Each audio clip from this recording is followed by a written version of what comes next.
Ken Curtis was a tall, handsome, smooth-singing Columbia cowboy. For years, Ken Curtis won over millions of viewers as the lovable and unforgettable Festus Haggen on Gunsmoke. On screen, he seemed to get along with everyone, helping make the cast feel like one big family. But behind the scenes, things weren't always as friendly as they appeared. Were these real feuds, creative disagreements, or simply the pressures of working on one of television's biggest westerns? Join us as we uncover the stories behind Ken Curtis's most talked-about behind-the-scenes conflicts and separate the facts from the rumors. Dennis Weaver. When people talk about the biggest behind-the-scenes tensions connected to Gunsmoke, Dennis Weaver's name isn't usually the first one that comes up. There are no stories of shouting matches, public insults, or dramatic feuds between Weaver and Ken Curtis. In fact, there is very little evidence that the two men personally disliked each other at all. Yet Dennis Weaver still represented one of the biggest challenges Curtis ever faced, because he left behind a character that millions of viewers believed could never be replaced. Before Ken Curtis ever wore Festus Haggen's worn-out hat, Dennis Weaver had already become one of the faces of Gunsmoke. As Chester Good, he wasn't simply Marshal Matt Dillon's deputy. He was one of the emotional centers of the show. From the very beginning, Chester helped make Dodge City feel like a real place filled with familiar faces and dependable friendships. Part of what made Chester so memorable was that he stood out from every other television deputy of the time. Weaver gave the character a noticeable limp, a soft voice, and a humble personality that audiences immediately connected with. Chester wasn't the toughest man in town, nor did he try to be. Instead, he won people over through kindness, loyalty, honesty, and quiet courage. Whenever Marshal Matt Dillon needed someone he could trust completely, Chester was always there. His relationship with James Arness, who played Matt Dillon, became one of the strongest parts of the series. The two characters balanced each other naturally. Dillon brought authority and calm leadership, while Chester added warmth, humor, and heart. Their conversations often included light moments that helped break up the serious stories the show became known for. Because of that chemistry, Chester became one of television's most beloved sidekicks. For nearly a decade, audiences welcomed him into their homes every week. Many fans couldn't imagine Gunsmoke without him standing beside Matt Dillon. Eventually, though, Dennis Weaver decided it was time for something new. After spending years playing Chester, he wanted to explore different acting opportunities and build a career beyond one role. Like many actors who become closely connected to a single character, Weaver understood that staying too long could limit future opportunities. Leaving Gunsmoke was a difficult decision, but it allowed him to pursue other television and film projects. His departure created a major problem for the producers. Chester had become so popular that replacing him seemed almost impossible. Television audiences often grow attached to familiar characters, and producers knew there was a real chance viewers would reject anyone who stepped into the deputy's position. But while this tension stayed mostly unspoken, the next relationship became much more personal once another longtime star entered the picture. Amanda Blake. If Dennis Weaver represented the challenge of living up to a beloved character, Amanda Blake represented something different. She was already one of the biggest stars on Gunsmoke long before Ken Curtis became a regular cast member. Unlike Weaver, who had already left by the time Festus became the show's deputy, Blake was still very much part of the series. That meant Curtis wasn't stepping into an empty space. Instead, he was joining a cast with established stars who had spent years building one of television's most successful westerns. Amanda Blake played Miss Kitty Russell, the owner of the Long Branch Saloon.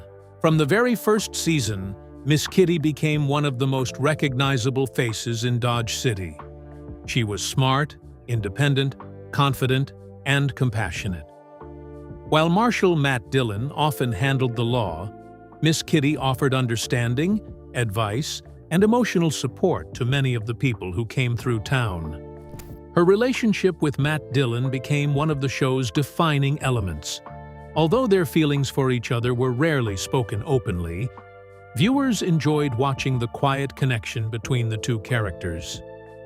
That relationship gave Gunsmoke an emotional side that balanced its action and drama. As one of the original cast members, Amanda Blake helped shape the show's identity from the beginning. She worked alongside James Arness, Dennis Weaver, and Milburn Stone through the early years when Gunsmoke was establishing itself as television's biggest Western. By the time Ken Curtis arrived, Blake had already spent years helping define what audiences expected from the series. Because of that history, she naturally held an important place both in front of and behind the cameras. She knew the writers, understood the production, and had earned the respect of the cast and crew. She wasn't simply another actress on the show, she was one of its foundations. Then Festus Haggen entered Dodge City. At first, few people expected Curtis's character to become a permanent part of the series. Festus was introduced as a colorful mountain man with a rough appearance, unusual way of speaking, and unpredictable personality. But viewers immediately connected with him. His humor, honesty, and loyalty quickly made him one of the audience's favorite characters. The response surprised even the producers. Instead of remaining a guest character, Festus kept returning. Before long, the writers began giving him larger roles.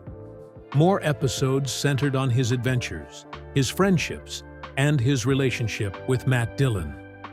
As the seasons continued, Festus became one of the main reasons many viewers tuned in every week. Whenever a new character becomes that popular, the balance within a television series naturally changes. With Festus receiving more screen time, other longtime characters sometimes found themselves sharing the spotlight in different ways than before. That shift led to stories over the years suggesting there may have been some quiet tension between Amanda Blake and Ken Curtis. It is important to point out that these stories have never been fully confirmed by either actor. There is no public interview where Blake openly criticized Curtis, nor is there strong evidence of major arguments between them. Much of what has been reported comes from behind-the-scenes accounts, cast observations, and Hollywood rumors that developed over the years. According to some of those stories, Amanda Blake was not always thrilled with how quickly Festus became one of the show's biggest attractions. After spending years helping build Gunsmoke, she may have felt that the attention was beginning to shift toward a newer character. If those reports are accurate, the feelings would not have been unusual. Long-running television shows often face similar situations when audience favorites change over time. Writers naturally give larger stories to the characters viewers enjoy most, and that can affect the balance among the cast. As Festus became more central to the series, writers reportedly developed more storylines around his adventures and personality. That meant Curtis had increasing opportunities to shine, while other characters sometimes appeared less prominently than they had in earlier seasons.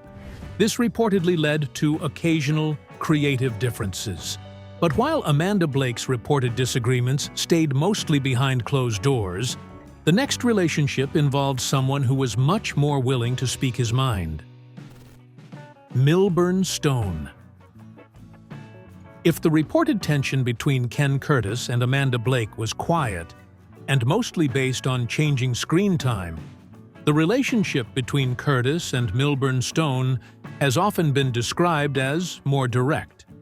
There were no famous public feuds or harsh interviews attacking one another, but people connected with Gunsmoke have long suggested that the two actors sometimes clashed because they had very different ideas about how the show should work. More than anything else, it was a meeting of two experienced professionals who cared deeply about their characters and were not always willing to compromise. By the time Ken Curtis became a regular on Gunsmoke, Milburn Stone had already become one of the show's most respected figures. Playing Dr. Galen Doc Adams, Stone had been with the series almost from the very beginning. He wasn't simply another cast member. He was one of the people who helped build Gunsmoke into the television success it became. Doc Adams quickly became one of Dodge City's most important characters. He was much more than the town doctor. He often acted as a trusted friend, advisor, and voice of reason.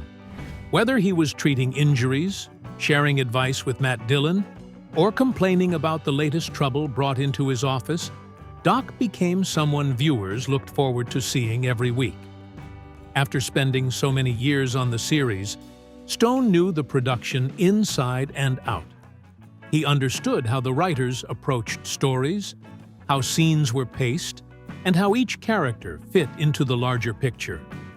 Cast members often looked to him as one of the show's veterans because he had seen nearly every stage of its development. That experience naturally gave him confidence. Stone had spent years helping shape the rhythm of Gunsmoke. He knew what had worked in earlier seasons and believed that consistency was one of the biggest reasons the show remained successful. Like many longtime actors on hit television series, he valued stability and believed audiences returned because they knew what to expect. Then, Ken Curtis arrived with Festus Haggen, and the show's energy began to change.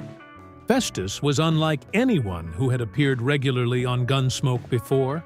His rough appearance, unusual speech, quick wit, and unpredictable behavior immediately made him stand out. He could be funny one moment and serious the next, bringing a fresh style that gave the later seasons a different feeling. Viewers loved it. As Festus became more popular, the writers naturally began giving him larger roles. Episodes increasingly featured his adventures, his mistakes, his friendships, and his unique way of looking at the world. His humor became one of the defining parts of the series during its later years. That growing popularity also changed the balance among the cast. For years, Doc Adams had provided much of the show's lighter moments through his sharp comments and humorous conversations with Matt Dillon. But now, Festus was becoming another major source of comedy, and audiences responded enthusiastically to him. Some behind-the-scenes reports suggest that this shift was not always welcomed by Milburn Stone. It wasn't necessarily because he disliked Ken Curtis. Instead, it was because the show he had helped build was changing. Writers were exploring new directions, and Festus was becoming a larger part of those plans. Stone reportedly preferred preserving the structure that had made Gunsmoke successful for so many years. Curtis, meanwhile, wanted Festus to continue growing. He believed his character could do much more than provide comic relief. He wanted deeper emotional stories, stronger dramatic moments, and more opportunities to show different sides of Festus's personality. Those different goals sometimes led to creative disagreements. There were reports that both Stone and Curtis occasionally argued for certain lines or scenes they believed better suited their characters. These disagreements were not unusual for a long-running television series with experienced actors. After working on a character for years, performers often develop strong opinions about what feels authentic and what does not. Crew members who later spoke about the production described both men as passionate professionals. Neither was known for simply accepting every creative decision without offering an opinion. They cared about the quality of the show and believed their experience gave them valuable insight. That confidence, however, sometimes created friction. Stone had decades of acting experience before joining Gunsmoke and believed in maintaining the show's established style. Curtis respected that history, but also wanted the series to continue evolving with its audience. Neither actor was completely right or completely wrong. They simply viewed the future of the show from different perspectives. Despite those reported disagreements, there is little evidence that their relationship became truly personal. Neither man publicly attacked the other in interviews. Neither spent years criticizing his co-star after the show ended. Most accounts suggest they respected one another's talent, even when they disagreed creatively. In many ways, pride played a larger role than personal dislike. Milburn Stone took enormous pride in the work he had invested in Gunsmoke since its early years. Ken Curtis took equal pride in building Festus into one of television's most memorable Western characters. Both believed they were helping make the show better. When two talented actors care that much about their work, disagreements can happen naturally. Neither wanted to surrender creative ground too easily. Stone wanted to protect what had already been built. Curtis wanted to continue expanding what Festus could become. Those different priorities sometimes placed them on opposite sides of production discussions, but they also reflected how committed both men were to their craft. Ironically, those differences may have helped create some of the show's most enjoyable scenes. Doc Adams and Festus developed one of the funniest relationships in Gunsmoke. Their conversations were filled with playful arguments, sarcastic comments, and constant teasing. Doc often became frustrated by Festus's unusual way of speaking or doing things, while Festus rarely missed the chance to answer back with one of his colorful remarks. But even these creative disagreements were small compared to the conflict that came next, because the next person on the list had the power to shape Ken Curtis's entire future on the show. John Mantley. Up to this point, most of the reported tensions surrounding Ken Curtis have involved fellow actors. Some centered on changing screen time, while others came from different creative opinions. But John Mantley was different. He wasn't another performer trying to protect a character. He was one of the men helping decide what Gunsmoke would become. That gave him a level of influence no actor could match. Unlike the stories involving Dennis Weaver, Amanda Blake, or Milburn Stone, the disagreements between Curtis and Mantley are much better documented. They were not simply rumors about personalities clashing. Much of the conflict centered on business decisions, creative direction, and how Festus Haggen fit into the future of the series. John Mantley became executive producer during the later years of Gunsmoke, taking over many of the responsibilities that shaped the show's production. By that point, the Western had already become one of television's biggest successes. Keeping a series running year after year was a difficult job, and Mantley earned a reputation for managing the production carefully. People who worked with him often described him as practical, organized, and focused on keeping the show under control. He believed in staying on schedule, keeping costs down, and making sure production moved efficiently. Those qualities helped Gunsmoke continue for many seasons, but they also meant he was not known for giving actors everything they wanted. Mantley developed a reputation for watching the budget closely.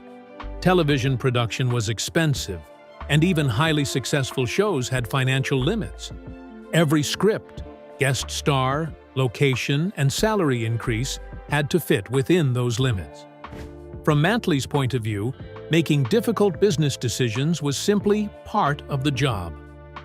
For actors who had devoted years of their lives to the series, however, those decisions could feel very personal. By the time Mantley was guiding much of the show's production, Ken Curtis had become one of Gunsmoke's biggest stars. Festus was no longer just the funny deputy with unusual sayings. Viewers had embraced him as one of the most important characters in Dodge City. Curtis believed that popularity should be reflected in the stories the writers gave him. Over the years, he wanted Festus to become more than comic relief. While audiences certainly enjoyed the character's humor, Curtis knew there was much more beneath the surface. Festus could be loyal, compassionate, brave, thoughtful, and deeply emotional when the story called for it. Curtis wanted more episodes that explored those qualities. He believed viewers would enjoy seeing Festus face difficult personal challenges, make serious decisions, and carry dramatic stories instead of always serving as the source of laughs. Whenever those opportunities appeared in scripts, Curtis reportedly welcomed them because they allowed him to show another side of the character. Not everyone shared that vision. According to accounts from people familiar with the production, Mantley preferred keeping the show's formula consistent.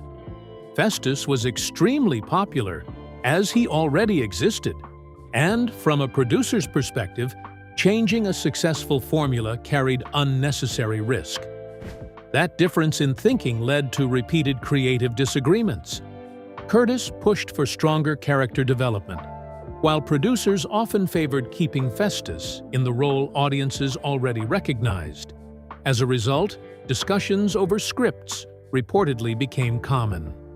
Curtis would argue that certain scenes could be expanded or handled differently. Producers sometimes believed those changes would shift attention away from the larger story, or from Marshal Matt Dillon, who remained the central figure of Gunsmoke. These were not dramatic public arguments filled with shouting. Instead, they were the kinds of disagreements that happen inside production offices, during script meetings, and throughout contract discussions.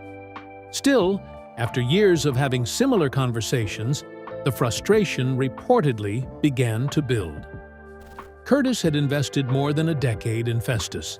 He had watched the character grow into one of television's most recognizable Western personalities. He believed that success had earned him both greater creative input and greater respect. From his point of view, he wasn't asking for special treatment. He believed he had earned it. Money became another major issue. As Festus grew in popularity, Curtis reportedly felt his salary should reflect the value he brought to the series. Fans regularly identified Festus as one of their favorite characters. Merchandise, publicity, and audience response all suggested he had become one of the faces of Gunsmoke. Curtis believed his compensation should match that level of importance. The studio, however, had a different view. Like many television productions, Gunsmoke had to balance rising costs across every department. Larger salaries for one actor affected the overall budget, and producers often resisted significant increases. That led to difficult contract negotiations. According to reports, Curtis frequently felt that the studio underestimated both his popularity and his contribution to the show's success. While he remained dedicated to playing Festus, he also wanted the business side of the production to recognize what audiences already knew: that Festus had become much more than a supporting character. Feeling undervalued became one of the biggest sources of frustration during his later years with the series. Those tensions did not disappear when Gunsmoke ended in 1975. In fact, one of the biggest chapters in the dispute came more than a decade later. In 1987, CBS announced Gunsmoke, Return to Dodge, a television reunion movie that would bring familiar characters back together. Fans were excited.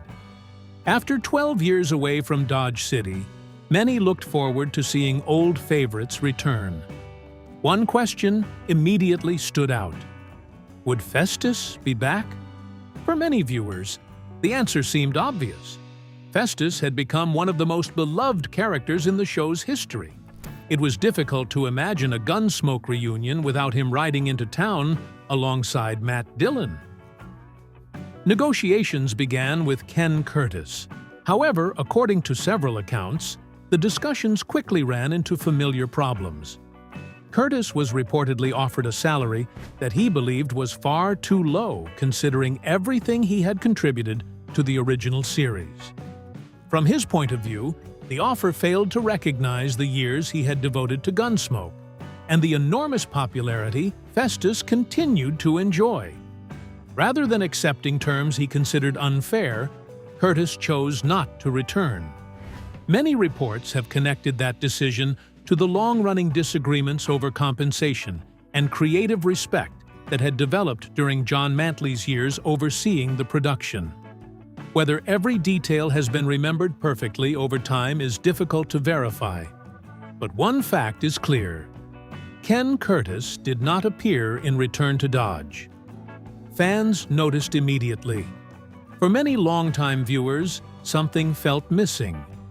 Although James Arness returned as Matt Dillon, the absence of Festus was impossible to ignore. Viewers had spent years watching the two characters work side by side. Seeing one without the other made the reunion feel incomplete to many fans.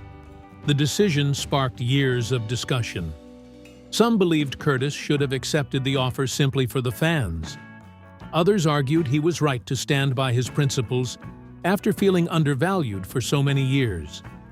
But even this long-running dispute wasn't the most complicated relationship of Ken Curtis's career, because the final name on the list was the one person everyone assumed he got along with perfectly: James Arness. If there is one name that surprises Gunsmoke fans the most, it is James Arness. After all, when viewers think about the show, they usually picture Marshal Matt Dillon standing beside Festus Haggen. For more than a decade, they worked together in hundreds of scenes, solving problems, chasing outlaws, and protecting Dodge City. Their partnership became one of the most recognizable in television history. From the audience's point of view, everything looked perfect. Matt Dillon was the calm, dependable lawman. Festus was the loyal deputy, whose rough manners, quick humor, and honest heart made him impossible not to like. They balanced each other naturally, and their friendship became one of the reasons Gunsmoke remained popular for so many years. Many fans believed the two actors must have shared the same close friendship away from the cameras. The truth appears to have been much more complicated. To understand why, it helps to remember one important fact. James Arness was not simply another member of the cast. He was the star of Gunsmoke. From the very first episode, the series was built around Marshal Matt Dillon. Every major decision about the show eventually came back to its leading man. Arness carried enormous responsibility. He appeared in nearly every episode, represented the series during publicity events, and became one of television's biggest stars.